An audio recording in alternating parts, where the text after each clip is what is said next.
privilege to me means blindness in its truest form. And it's, you know, it's unfortunate that I have become associated with it.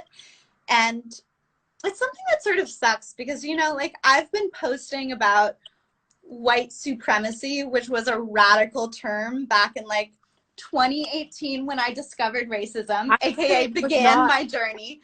But like when I started posting about it, it was like a weird thing for influencers to, it was too radical. And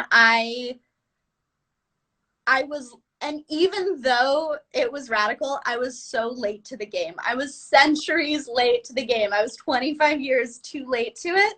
And like I understand it at once I understand it, and also feel like, I don't know, I'm trying my best. We're all trying our best. We're going unbaited. We're letting ourselves be canceled for the good of the cause. We're bringing in those fucking views. Let's go 1,000 views on this show. Like, let's get this up even more. Tell your friends I'm being canceled. Like, tell them to get on Instagram Live. Let's get this to 1,200, bitch. Like, let's go. Carolyn Calloway, did your family own slaves?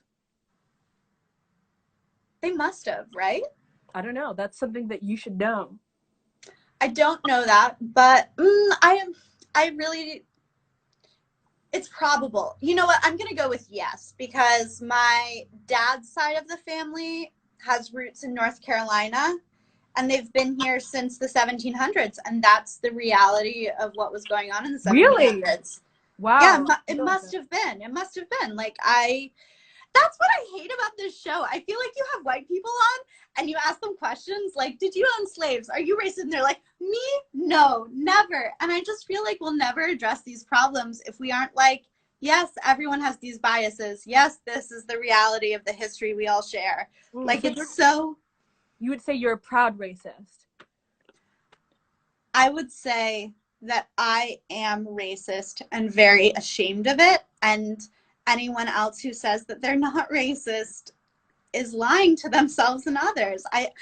In order to like uproot this poison, I truly believe that we have to face it head on.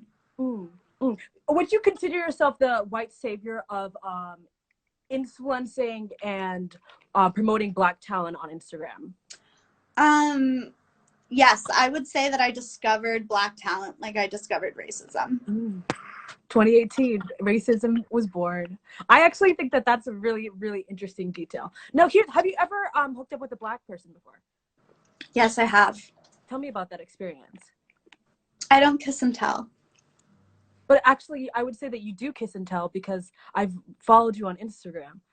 Yeah. I mean, well, I date and tell. I feel like if you date me, you're signing up to a life in the public eye. It's like, let's have a relationship. You're my boyfriend. You get the deal. But like, you asked me if I'd hooked up with a Black person, not if I dated them. And like, when you hook up with me in like sort of a random way, I don't feel like it's fair to bring you into the public eye in that way. And I just feel weird about dragging the people who I've had like casual moments with into. So you'd say you don't date them. Okay, that's interesting. Now, Caroline Calloway, can you name 5 Black people? Absolutely.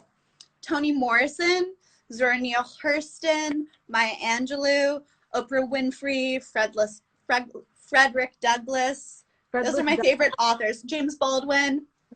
You read James Baldwin? Yes. Are you kidding me? I feel like I'm the only white person ever who read If Beale Street Could Talk before it became a movie. You're giving yourself too much credit, but sure. I really am. I'm like, can you see my halo above my head? Like, I am the perfect white savior. Oh my goodness, what a wild time to be alive. I listened to your podcast with Hannah Berner as well, who I absolutely love. I think she's Isn't she so great? Wait, she was in the comment section earlier being like, I am sweating for these white girls. Like, this is stressful. Yeah, I've interviewed her before. And she's amazing. I love Hannah. Hannah, if you're out there, I'm fucking simping for you so hard. We have the same manager. You have the same manager. Oh yes. Yeah. You cool. Nice. Hollywood. I love paying people. Hollywood. Shout out. Now, let's talk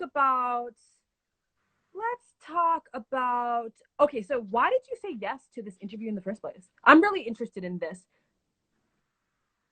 You know, it's actually, speaking of our management team, I did not tell my manager that I was coming on this podcast because I just felt like I am like a really polarizing, incendiary internet figure. And I feel like I, it's a superpower of mine while also being a complete fucking weakness. And I'm just like,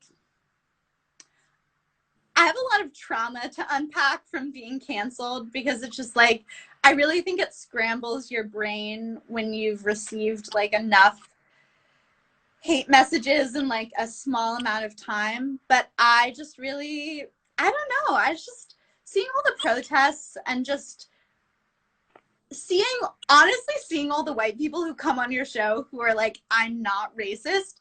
It just, it just upset me because I just think that it would be, I think that doing the work is really reflecting on the times when you have been racist and being honest about those times to yourself and learning how to carry that shame and not projecting it in weird ways on your Black friends, on Black people online that you follow, which like I've also been guilty of. Like I didn't address it for a lot of years, and like the past 2 years, it's just the only way to deal with anything is to just address it head on.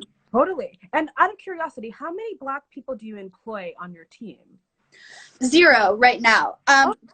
My last personal assistant was Black and queer, so I did get extra benefits from the government for